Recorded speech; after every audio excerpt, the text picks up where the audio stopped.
रसूलुल्लाह सल्लल्लाहु अलैहि वालैहि वसल्लम का फरमान है कि जब मैंने मेराज की सैर की तो बहशतें मेरे सामने पेश की गईं। मैंने उनमें 4 नहरें देखी, पानी की, दूध की, शराब तहूर की और शहद की। फिर मैंने हजरत जिब्राइल अलैहिस्सलाम से उन नहरों के मुतालिक पूछा, ए जिब्राइल, ये नहरें कहाँ से आती हैं और कहाँ जाती हैं?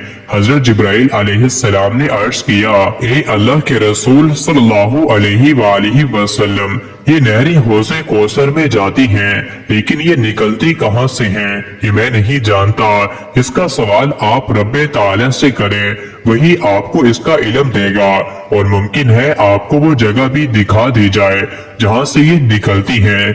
चुनांचे रहमत आलम सल्लल्लाहु अलैहि वसल्लम ने अल्लाह अज़्ज़ा वजल के हजूर ये सवाल पेश किया। फौरन एक फरिश्ता पेश हुआ और सलाम अर्ज करने के बाद कहने लगा, या रसूलुल्लाह सल्लल्लाहु अलैहि वसल्लम, अपनी आंखें बंद फरमाइए। आपने आंखें बंद की तो कुछ ही देर में फरिश्ते ने फिर अर्ज किया, अब आंखें खोलिए। प्यारे आका सल्लल्लाहु अलैहि वसल्लम फरमाते हैं कि जब मैंने आंखें खोली तो देखा कि एक दरख्त है जो सफेद मोतियों का कुब्बा मालूम होता है। उसका एक दरवाजा था जो सोने का था, जिस पर एक ताला पड़ा हुआ था। मैंने देखा कि उस कुब्बा नुमा दरख्त के नीचे से ये 4 नहरें निकल रही थी, और उसकी वसत का ये आलम था कि तमाम जिन्नो इंस अगर जमा होकर उस पर बैठ जाएं तो यूं मालूम होगा गोया पहाड़ पर परिंदे बैठे हैं। ये देखकर मैं वहां से वापस होने लगा तो फरिश्ते ने फिर अर्ज किया, या रसूलुल्लाह सल्लल्लाहु अलैहि वसल्लम, आप इस कुब्बे में दाखिल क्यों नहीं होते? मैंने कहा, इस कुब्बे में दाखिल कैसे हो सकते हैं जबकि इस पर तो ताला पड़ा हुआ है और मेरे पास चाबी भी नहीं है।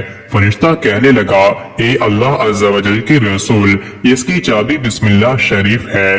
बस मैंने दरवाजे के पास होकर बिस्मिल्लाह पढ़ी तो ताला खुल गया और मैंने देखा कि पानी की नहर बिस्मिल्लाह की मीम से लाम दूध की, अल्लाह की है से शराब तहूर की, रहमान की मीम से, और शहद की अर्रहीम से निकल रही है।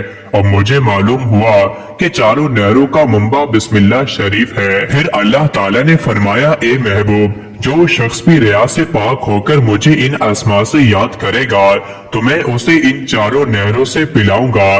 कुरान पाक की ये छोटी सी आयत अपने अंदर ऐसे ऐसे कमालात रखती है कि इंसान की अक्ल दंग रह जाती है। ये 4 अल्फाज और इन्हीं हरूफ का मजमुआ कुरान मुकद्दस के दरवाजे की हैसियत रखता है। तो जब कोई दरवाजे की वसत का अंदाजा नहीं कर सकता तो फिर उसके अंदरूनी हिस्से यानी कुरान मुकद्दस के फजाइल और कमालात और रहमत खुदाबंदी का अंदाजा कैसे कर सकता है? इसीलिए तो तसनीफ में बयान किया है कि अल्लाह ताला ने तमाम उलूम को 4 किताबों में बयान फरमाया है। वो इस तरह के पहली तीनों आसमानी कुतब में बयान करदा उलूम को भी कुरान पाक में जमा फरमा दिया, और इस तरह कुरान पाक इन तमाम उलूम पर हावी है। और उलूम कुरान को सूरह फातिहा में और फिर सूरह फातिहा के तमाम उलूम को बिस्मिल्लाहिर्रहमानिर्रहीम में जमा फरमा दिया है, और फिर बिस्मिल्लाह शरीफ के तमाम उलूम को हरफ बा में जमा फरमा दिया है। यानी ये छोटी सी आयाते मुबारका आयाते निजात है। जिस इसके इसरार और रमूज को पा गया वो निजात पा गया। इसके बाद आपने एक इंतहाई खूबसूरत वाकया नकल किया है कि एक आरिफ ने बिस्मिल्लाहिर्रहमानिर्रहीम लिखवाकर वसीयत फरमाई कि इसे मेरे कफन में रख देना। लोगों ने उसकी वजह पूछी तो कहने लगा, मैंने सुना है एक गधा ने एक बहुत बड़े और ऊंचे दरवाजे पर खड़े होकर सवाल किया। कुछ ही देर में उसने खैरात ली और चला गया। थोड़ी देर में वापस आया तो उसके हाथ में एक कुल्हाड़ा था। उसने आते ही दरवाजा तोड़ना शुरू कर दिया। घर का मालिक बाहर निकला और उसे रोकने की कोशिश करने लगा। आरिफ कहने लगा, तुमने इतना बड़ा दरवाजा लगा रखा है अपने घर को, लेकिन जब कोई खैरात लेने आता है तो उसको मामूली सी खैरात दे चलता करते हो।